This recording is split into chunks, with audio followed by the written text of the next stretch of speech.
तो targeted approach से इस तरह हम पूरा जीएस पढ़ सकेंगे, समय कम है इसलिए पीवाईक्यू को केंद्र बिंदु में रखेंगे और सबसे महत्वपूर्ण टॉपिक्स की तैयारी करेंगे। इसमें आप लॉजिकल गेसिंग भी साथ-साथ लगाते चल सकते हैं और पीवाईक्यू के इर्द-गिर्द जितने भी कॉन्सेप्चुअल चीज़ें हैं वो सब मैं आपको सिखा दूँगा, तो आप निश्चित तौर पर बहुत ज़्यादा उससे गेन करेंगे। ज़्यादा कुछ बात नहीं करते हुए सीधे सवाल शुरू करते हैं। मैंने एक पैटर्न देखा, इंडियन पॉलिटी का जो पेपर है, मतलब जो विषय है सॉरी, उस विषय में अगर मान लो 100 सवाल आ चुके हैं टोटल, इन 100 सवालों में एक पैटर्न देखा है, लगभग 30% क्वेश्चन 2-3 पार्ट से होते हैं। वो होता है पार्ट ऑफ द कॉन्स्टिट्यूशन, दूसरा होता है शेड्यूल और तीसरा है इम्पोर्टेंट आर्टिकल्स। अगर किसी ने इन 3 चीज़ों को एक हिसाब से देख लिया और इम्पोर्टेंट आर्टिकल में कोई 100 आर्टिकल नहीं पढ़ने हैं मित्र, बमुश्किल 50 आर्टिकल, 60 आर्टिकल जो इम्पोर्टेंट है, टिप पे रटा होना चाहिए। अगर किसी ने इसको कर लिया तो 30 से 35% क्वेश्चन तो वैसे कर लेगा और उसमें से 1-2 चीज़ें अगर और ऐड कर दूँ तो 50% हो जाएगा। इसीलिए मैंने कहा कि मेरे आज और कल के लेक्चर, कल या जब भी मैं करूँगा, 50% आपके पॉलिटी के सवाल आराम से सही हो जाएँगे। फिर टेस्ट वगैरह कुछ दे दूँगा तो 25% और, लगभग 75% क्वेश्चन आप एग्ज़ाम में हल करने में सफल रहेंगे, सिर्फ़ ये पीवाईक्यू के सहारे जीएस के प्रोग्राम से, ठीक है? ये बहुत ही हाई यील्डिंग बहुत ही हाई क्वालिटी का प्रोग्राम होने वाला है। तो पार्ट ऑफ द कॉन्स्टिट्यूशन के सवाल दिखाता हूँ। 2023 और 2022 का सवाल जानबूझ के मैंने छोड़ दिया, क्योंकि 2023 और 22 के सवाल को मैंने पीवाईक्यू को थोड़ा-सा मिक्स करके नए क्वेश्चन से आपको टेस्ट में दे दिया था। रिपीट करने से कोई फ़ायदा होता नहीं है यार, इसलिए मैंने उसको स्किप किया। 2020 में आया, which part of the constitution has the provision for Panchayati Raj system? संविधान के किस भाग में पंचायती राज व्यवस्था संबंधी प्रावधान किए गए हैं? पार्ट पूछ रहा है यार, पंचायती राज व्यवस्था किसमें है? सवाल समझ में आ गया? अगला सवाल जो आया 2018 में, आंसर अभी आपको एक साथ सारा मिल जाएगा, ठीक है? आंसर आपको पता है, मुझे बताने की ज़रूरत नहीं है, पार्ट 9 में है। अब दूसरा सवाल है 2018 में पीसीएस में आया, देखो सेम ही प्रकार का सवाल है, थोड़ा-सा बस नए बोतल में पुरानी शराब वो कर दे रहा है। In which part of the constitution of India we find the provisions relating to citizenship?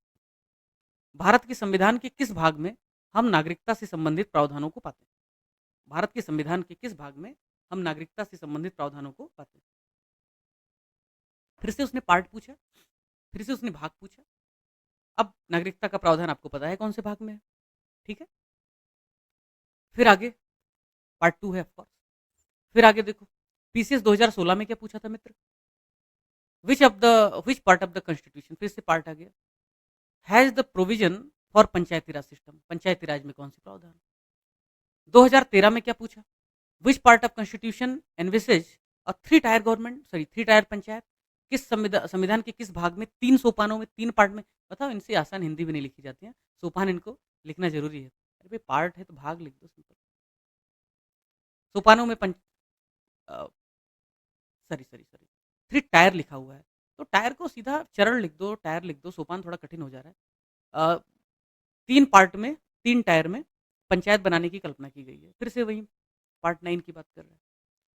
एक क्वेश्चन और आया recently, which among the following provision part of the constitution is not correctly matched? कह रहा है कि ट्रिब्यूनल पार्ट 11 में है, union territory part 8 में है, scheduled and tribal areas part 10 में है, ऑफिशियल लैंग्वेज पार्ट 17 में। हो गया। नेक्स्ट, आरओ देख लो। अभी कोई मित्र कह रहे थे ना, रंजीत आई थिंक, आरओ का आप कराएंगे क्या? देखो ना, आरओ शामिल किया मित्र। आरओ के ज़्यादा पेपर नहीं हुए इसलिए ज़्यादा प्रश्न दिखते नहीं, ठीक है? पैटर्न सेम है, पेपर सेटर सेम है। 2013 से लेकर के 22-23 तक देखो, एक ही प्रकार के प्रश्न दिख रहे हैं। इससे क्या पता चलता है कि पेपर सेटर का जो प्रस्थान बिंदु है वो पीवाईक्यू ही है। पेपर सेटर के अ, विवेक का जो स्रोत है वो जो है पीवाईक्यू ही है, तो वो उन्हीं को अपना दर्शन, अपना गाइडिंग फोर्स मानता है। तो आप लोग तनाव मत लो, आपके लिए मैं रिसर्च करता हूँ, ऐसा कुछ भी उलूल जुलूल नहीं करता मैं। आरओ 16 में पूछा उसने कि निम्नलिखित में से कौन सा सुमेलित नहीं है? एक तरफ है प्रोविजन, दूसरी तरफ है पार्ट। क्वेश्चन वैसा ही है, थोड़ा सा उसने उसकी आकृति बदल दी। अब मित्र, सभी प्रश्नों का जवाब एक साथ लो, और थोड़ा सा इसको मैं ऐसे रट्टा रोट लर्निंग नहीं करवाऊंगा, थोड़ा सा ऐसे रटने के एक नए तरीके से आपको याद करने के नए तरीके के साथ समझाऊंगा। देखो भैया, पार्ट 1, सबसे पहली बात है भाई, लोग अपना दायरा, लोग अपना मेरी कहाँ तक पहुँच है, यही बताते हैं, मेरी औकात नहीं जानते हो। हमारे भूभाग, हमारे टेरिटरी कहाँ तक हैं, इसके बारे में बात करेगा।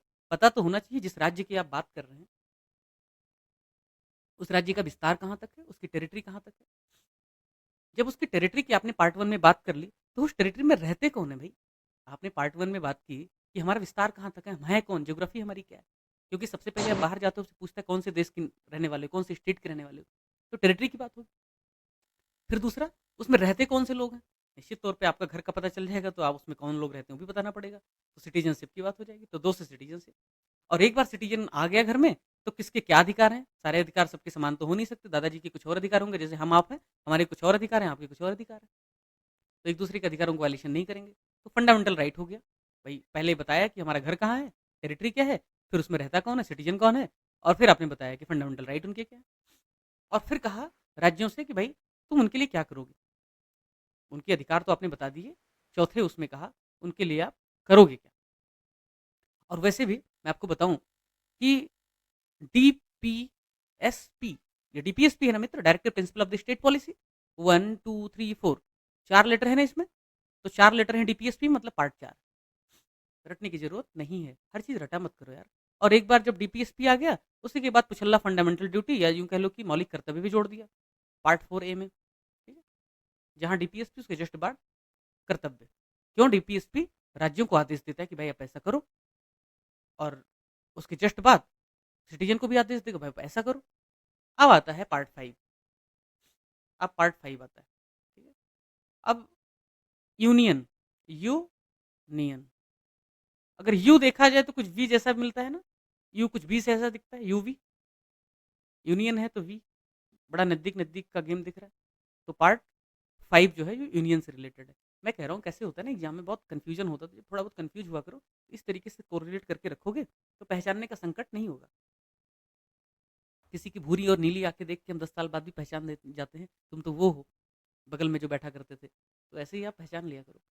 पार्ट 6 जो है, अरे भाई जहाँ पिता वहीं पुत्र, जहाँ माँ वहीं बेटी, वहीं बेटा, तो यूनियन है और उसके ढेर सारे बच्चे हैं। ये बात अलग है कि ये ठीक से सही नहीं टेक्निकली, क्योंकि यूनियन ऑफ इंडिया में स्टेट के सेपरेट राइट है जो कॉन्स्टिट्यूशन देता है, तो वो मुझे आता है इतना। लेकिन यूनियन एक हिसाब से बड़ा है, तो ये बच्चे हैं, भाई हैं, जो भी कह लो। तो पार्ट 5 के बाद पार्ट 6 है, यूनियन के बाद स्टेट। फिर पार्ट 7 की बात, पार्ट 7 उसने हटा दिया है, सीधे पार्ट 8 की बात करेंगे। अब देखो, यूनियन टेरिटरीज है, टेरिटरीज, टा, है ना, मतलब ध्वनियाँ बहुत कुछ कहती हैं। जैसे मैं नॉमेनक्लेचर आपको सिखाता हूँ ना, आपको पता है नॉमेनक्लेचर में सिखाता हूँ किस तरीके से शब्दों के जो अर्थ नाम होते हैं, उनसे नामों से आप कैसे आंसर निकाल लेते हो, ऐसे ध्वनियों से बहुत कुछ होता है। टेरेट्रीज, टरीज, एट, टेरेटरीज, टे, एट, है ना, ध्वनियाँ मिलती है ना, तो 8 से टेरिटरीज हो गया। अब बचा 9। अब भैया 9 का कैसे है ना कि 9 से नया मान लो, या पंचायत में भी ना है, इधर भी 9 है, कुछ ऐसे कर लो या रट लो सीधा सीधा, हर चीज़ नहीं सिखाई जा सकती। तो 9 में पंचायत है, पहले पहले गाँव आया, भारत में पहले गाँव ही आया ना, शहर तो था नहीं, पहले गाँव आया, उसके बाद शहर आया। तो 9 में क्या है, पंचायत है, तो 9A में क्या होगा, शहर होगा, मतलब म्यूनिसिपैलिटी होगा। और उसके बाद क्या हुआ, कहा जब शहर बन जाएंगे तो लोगों को काम करने में दिक्कत होगी, आपस में समूह बनाएंगे, एक दूसरे का सहयोग करेंगे, सोसाइटीज़ में रहेंगे, और उनके साथ आपस में सहयोग बहुत ज़रूरी है। तो शहर बने, पहले गाँव बना 9 में, 9A में म्यूनिसिपैलिटी यानी शहर बने। उसके बाद कहा भाई शहर बन जाएँगे तो सोसाइटी बनानी पड़ेगी, उनके साथ रहने का इंतजाम करना पड़ेगा, तो 9B में उन्होंने कोऑपरेटिव बना दिया। बात समझ में आ गया? अब देखो मित्र, अब है scheduled and tribal areas. Scheduled and tribal areas, ये पार्ट 10 में है, 10 में है, ठीक है, 10 में कोई दिक्कत नहीं। और फिर 11 जो कहता है यूनियन और स्टेट का रिलेशन। अच्छा मुझे बताओ मित्र, ये है 11, अगर इसको मैं ऐसे अंग्रेजी में लिख दूं तो 11 ऐसे दिखेगा, मतलब ऐसे दिखेगा। अब यूनियन और स्टेट का रिलेशन की बात कर रहा है, यूनियन और स्टेट में दो लोग हैं, रिलेशन दो लोगों के बीच होता है ना। वैसे तो द्रौपदी के 5 लोग, 5 पति थे, मैं वैसी बात नहीं कर रहा हूँ, मैं नॉर्मल रिलेशन की बात कर रहा हूँ, दो लोग होते हैं। तो ये दो लोग, यहाँ दो लोग, मतलब 11 में रिलेशन, रिलेशन किसके बीच होगा, स्टेट और सेंटर के बीच होगा, कॉन्स्टिट्यूशन की बात हो रही है। फिर देखो फिनांस, फिनांस क्या है, फिनांस को मित्र क्या कहते हैं, वित्त कहते हैं ना, वित्त कहते हैं ना फिनांस को। तो वित्त, वी से वित्त, वी से 12, 12 में क्या है, फिनांस। और 13 यहाँ पे क्या है, पार्ट 13 है। 13 हम लोग कहते हैं ना, क्या तेरा क्या मेरा, अयम निजः परवेत गणना लघुचित साम उदार चरिता नाम ही वसुधैव कुटुंबकम। क्या तेरा क्या मेरा, सब तो वसुधा ही, पूरी दुनिया ही अपनी वसुधा वसुधा है, घर है। तो क्या तेरा क्या मेरा, तेरा में तेरा मेरा होता है, तेरा मेरा हमेशा व्यापार में होता है। मानवीय रिश्ते भावनाओं से चलते हैं, कारणों से मशीनें चला करती हैं। तो व्यापार मतलब तेरा मेरा मतलब पार्ट 13। 14 मोदी जी देश की सेवा में, कहते थे ना मैं राष्ट्र सेवा में आया हूँ, राष्ट्र संत, राष्ट्र सेवा, प्रधान सेवक, सेवक कहते थे ना खुद को। तो सेवक कब आए, सर्विस में कब आए, 2014 में आए। 14 में आया मतलब पार्ट 14 हो गया, ऐसे रट लेने का। ऐसे 14A में जब कोई सेवा में आ जाएगा तो झगड़े होंगे, झगड़े होंगे, उनका निपटारा कौन कराएगा, ट्रिब्यूनल कराएंगे। और ट्रिब्यूनल के लिए आर्टिकल कौन सा है, 323A और 323B। तो ये क्यों है, क्योंकि भाई पहले वाले में जो एडमिनिस्ट्रेटिव ट्रिब्यूनल है, सर्विस वगैरह से रिलेटेड चीज़ें हैं, और बाकी में बाकी सारी इशूज हैं, तो उसमें टेलीकॉम भी आ जाएगा, उसमें फिल्म भी आ जाएगा, उसमें बाकी चीज़ें आ जाएगी।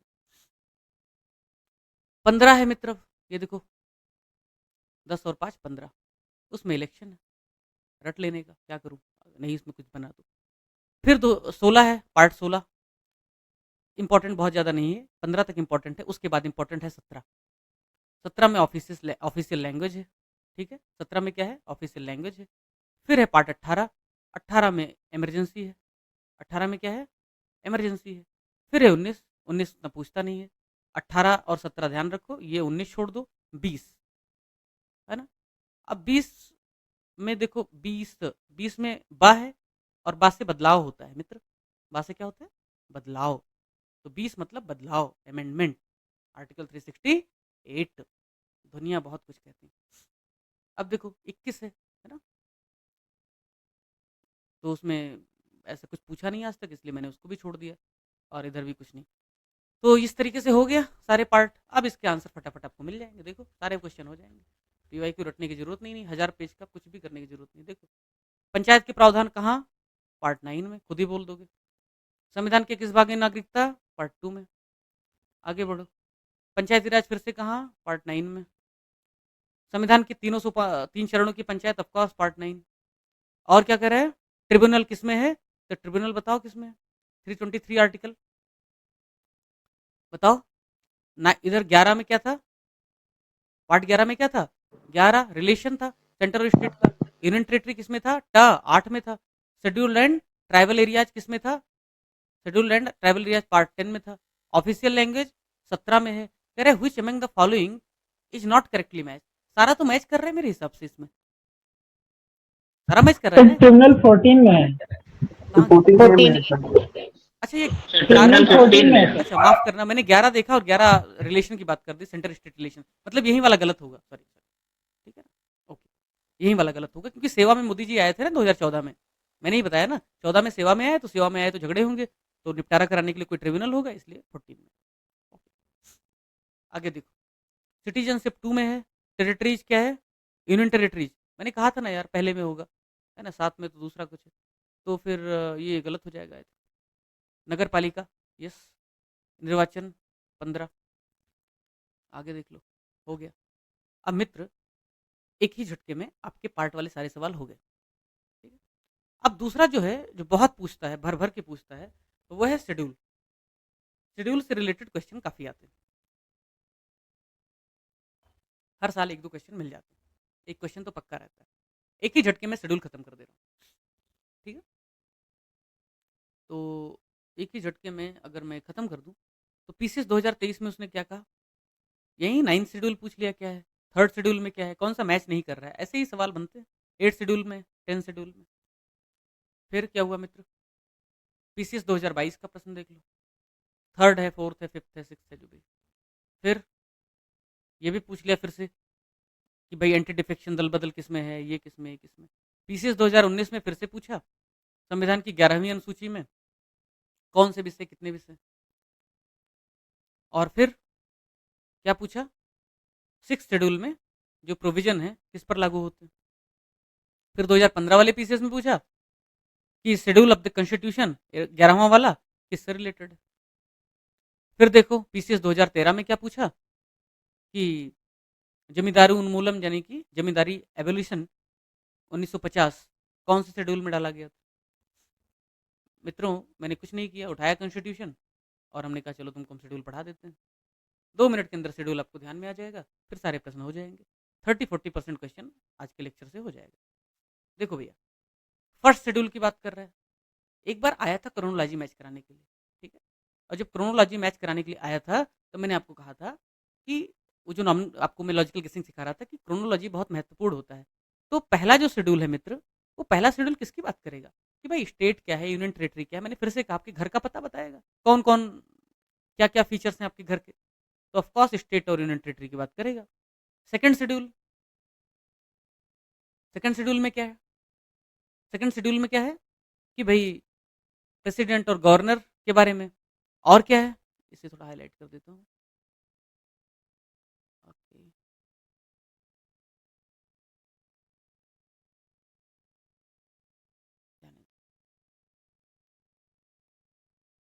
हाँ, ठीक है। और एक जो सबसे महत्वपूर्ण है वो है सेकेंड शेड्यूल में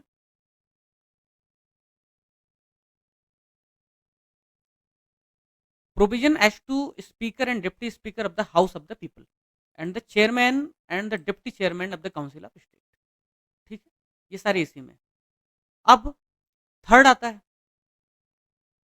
मैंने आपको कहा था जब कोई एक बार स्टेट के बारे में, घर के बारे में बता देगा, उसके बाद में बताएगा कि भाई उसमें कौन कौन रहता है, वो बता देगा। जब कोई नया मेंबर लोकसभा का, राज्यसभा का चुन करके जाएगा, तब सबसे पहले वो क्या करेगा? सीधे भाषण देना शुरू कर देगा? नहीं, वो क्या करेगा? जाके शपथ लेगा। पहले वो कहेगा कि मैं कसम खाता हूँ कि मैं लॉयल रहूंगा राष्ट्र के प्रति, संविधान के प्रति। शपथ ले लेगा, फिर वो कुछ भी बकवास कर सकता है। ठीक है, तो इसलिए उसके बाद वो शपथ लेगा। पहले घर में जाएगा, कौन सा घर है, स्टेट क्या है, टेरिटरी क्या है, वो बताया है। उसके बाद में वो शपथ लेगा वहाँ पे। फिर जो फोर्थ है, फोर्थ में allocation of seats in council of state, मतलब राज्यसभा में सीटों का आवंटन, उसकी बात की गई। ठीक है। फिफ्थ में, फिफ्थ में कहता है provision of the administrative control of scheduled areas and scheduled tribe. ठीक, मतलब शेड्यूल एरिया जो है, शेड्यूल ट्राइब एरिया जो है, उनके बारे में वो बात कर रहा है। मैं आपको एक तरीके से अगर बताऊं तो फिफ्थ और सिक्स शेड्यूल में लोग बहुत कंफ्यूज होते हैं। तो ऐसे ध्यान रखो यार कि 6 है यहाँ पे, 6 है, 6 के ज़्यादा करीब ऐसे 4 मान लो, 4 राज्य हैं। एएमटीएम कुछ लोगों को पहले से पता होगा, कुछ लोगों को नहीं पता होगा, रट लें। असम, मेघालय, त्रिपुरा, मिजोरम। यहाँ पे Assam, Meghalaya, Tripura, Mizoram. Provision as to the administration of tribal areas in the state of Assam, Meghalaya, Tripura, Mizoram. यानी कि जो 6 शेड्यूल होगा उसमें जो है इन 4 राज्यों के एडमिनिस्ट्रेशन से जुड़ी हुई चीज़ें हैं, और बाकी जो एरियाज हैं वो सब फिफ्थ में डाल दिया है। ठीक है, जो शेड्यूल एरियाज हैं वो फिफ्थ में डाल दिया है, और उसके अलावा जो स्पेशल 4 स्टेट हैं उनको 6 में डाल दिया है ऑलरेडी। जब अच्छा, इसका उद्देश्य क्या था? इसका उद्देश्य यही था कि 1873 का जो फ्रंटियर एक्ट था, नॉर्थ बंगाल वगैरह कुछ कैसे करके था, उसमें जो है 1773 1873, एक बार देख लेना ठीक से। तो उस एक्ट के माध्यम से अंग्रेजों की कोशिश थी कि नॉर्थ ईस्ट वगैरह के साथ, ट्राइबल एरिया के साथ जो व्यापार है वो सिर्फ अंग्रेज ही कर पाए। व्यापार जब अंग्रेज ही कर पाते तो निश्चित तौर पे प्रॉफिट भी सिर्फ अंग्रेजों को होता, और वहाँ पे बाकी जो सामान्य भारतीय थे उनको जाने की परमिशन नहीं थी।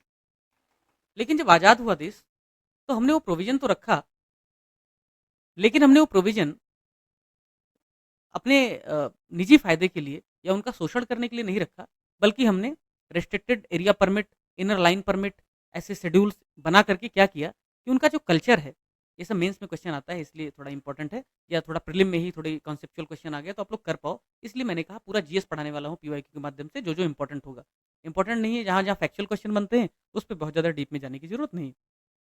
उनके कल्चर को, उनके कस्टम को प्रिजर्व करने के लिए, कंजर्व करने के लिए और प्रमोट करने के लिए, प्रोपगेट करने के लिए हमने ये उनके हित में काम किए। यानी कि जो कानून अंग्रेजों ने अपने हित में बनाया था वही भारत सरकार ने क्या किया, पार्लियामेंट ने क्या किया, संविधान ने क्या किया, इन शेड्यूल एरियाज के लोगों के लिए बना दिया। ठीक है, अब देखो 7 शेड्यूल है, 7वीं अनुसूची। ठीक है, तो 7वीं अनुसूची जो है मैंने ऐसे याद किया, आपको ऐसे कर सकते, 7 है यहाँ पे, समवर्ती भी 7 से कुछ मिलती जुलती है, तो समवर्ती सूची जहाँ होगी मतलब वो 7वें में होगी। और आपको पता है कि राज्य सूची, केंद्र की सूची, यूनियन की सूची यानी और समवर्ती सूची, ये 3 सूचियाँ होती हैं, लिस्ट 1, लिस्ट 2, लिस्ट 3। तो वो सब 7 शेड्यूल में है। एक चीज़ और बता दूँ, कई लोग कन्फ्यूज़ होते हैं यूनियन लिस्ट और स्टेट लिस्ट और कंकरेंट लिस्ट। सब्जेक्ट दे देता है किस किस कितने सब्जेक्ट किस में है। एक्चुअली मित्र, सबसे बड़ा सबसे दादा कौन है? यूनियन है, सेंटर है। पूछेगा पार्ट में कुछ भी पूछेगा तो आप फट से 5 मिनट के अंदर सारा प्रश्न, 4 मिनट में पॉलिटी से रिलेटेड सारे ऐसे प्रश्नों को कर पाओगे। सर एक क्वेश्चन था। नोट करके रखो, पढ़ा लूँ, इसी से रिलेटेड है क्या? हाँ सर, ये पहला वाला शेड्यूल का जो आप बताए अभी पीछे वो जमींदारी एबोलिशन का। सर सर इसमें जो था ये आर्टिकल, सर स्टार्टिंग में जब ये केस वाला ये सारी चीजें होने लगी, तो सर इसमें जो आर्टिकल था तो वो सर 1921 और 31B था ना। हम्म, सर बाद में फिर जाके ये आर्टिकल 1921 और सर एक और कोई हो जाता, 31 को चेंज करके कौन सा डाल देते हैं। मुझे जहाँ तक पता है फंडामेंटल राइट था, एक देख लेना, एक तो एबॉलिश हो गया है।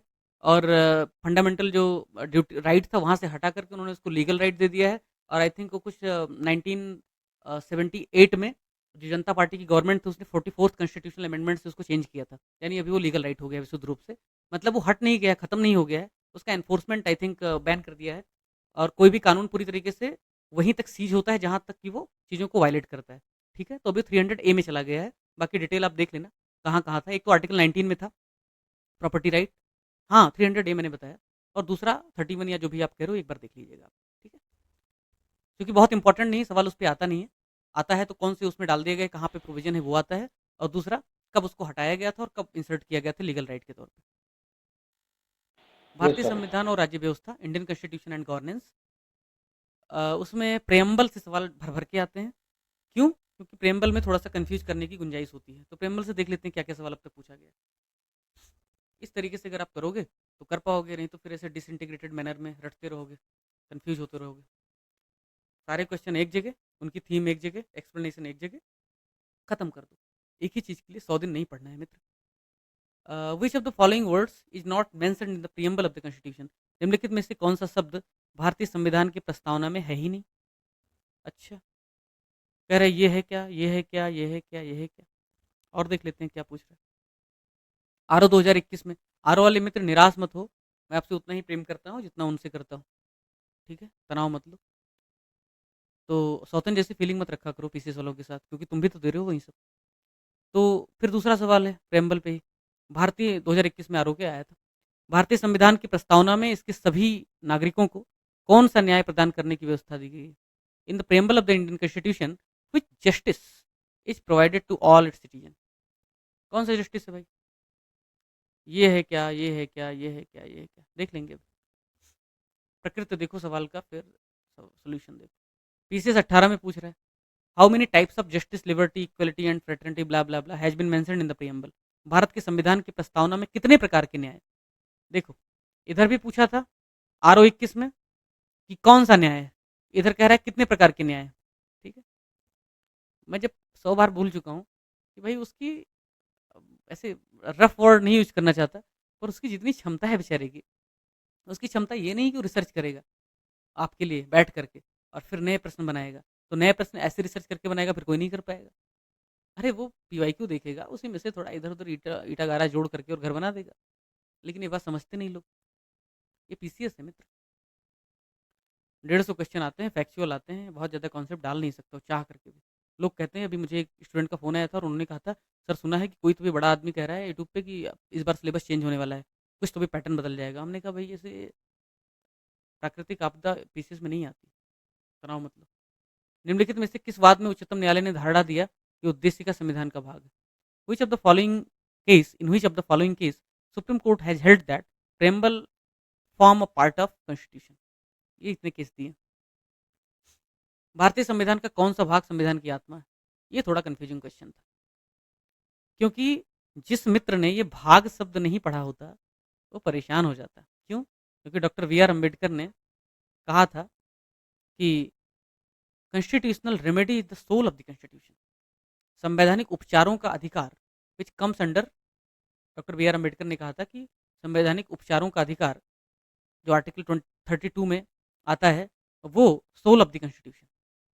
और लोग वहीं पढ़ के गए, उन्होंने सोचा होगा मूल अधिकार है, फंडामेंटल राइट में आता है। जबकि यहाँ पे भाग पूछ रहा था, आर्टिकल या ऐसा कुछ पूछ नहीं रहा था।